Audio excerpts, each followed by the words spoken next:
Hello, my name is Marie Onrecker, and I will be going over the George Carlin case and the Simon Tam case with the FCC and Pacifica.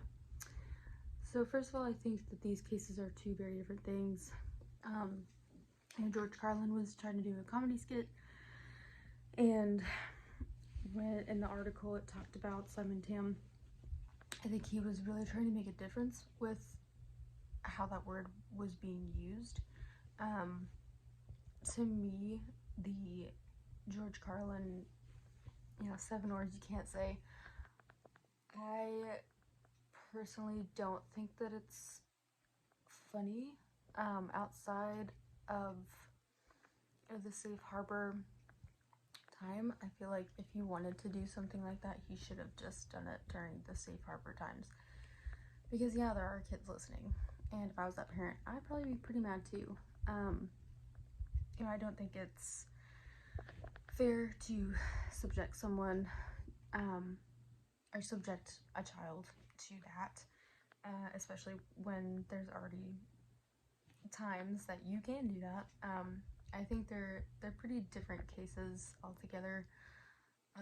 His was a comedy, and then when they revisited it in 2018, it was more going over Simon Tam's wanting to trademark the phrase "the slants" as his band name and trying to reclaim that phrase and give it a new meaning. So I think they were very different. I think both cases were based on obscenity, but I think that the George Carlin case was, I don't want to say worse because they're not great cases, but I think that George Carlin, it was free speech. It is free speech, and you can't go against the Constitution. Excuse me. But I do think that there are limitations. I mean, a minor listening to that, I think is inappropriate. Even though there was a statement beforehand saying, this is sensitive content. If you don't, you might not want to listen to it.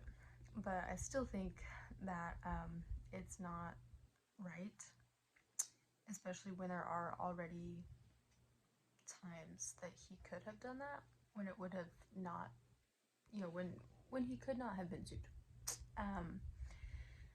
And I think overturning that in 2018, I think was a better cause for Simon Tam, because he did want to get rid of the meaning behind it, even though that's really difficult because it had probably been used long before he decided to do that. And if you hear that, then you would probably put the connection together more so than you would, oh, it's a band. So I think that they're just two very different cases. I don't really agree with the first one, even though it is constitutional, it's free speech, all of that. But I think that when it comes to, cuss words and indecency and all that, I don't know. I think that it's better just to not do it. I mean, especially with children in today's world, and the FCC does not monitor, they don't regulate, social media, stuff like that.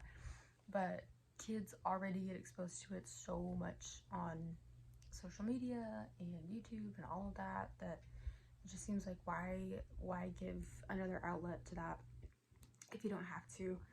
And ultimately it is, the parents should be paying attention, but I just think that it's so much better not to do that. And like George Carlin could have gotten out of a lawsuit and all of that. But yeah, I think that with how much there is now, just not doing it would be best. It would be your best option. But yeah, anyway, thank you.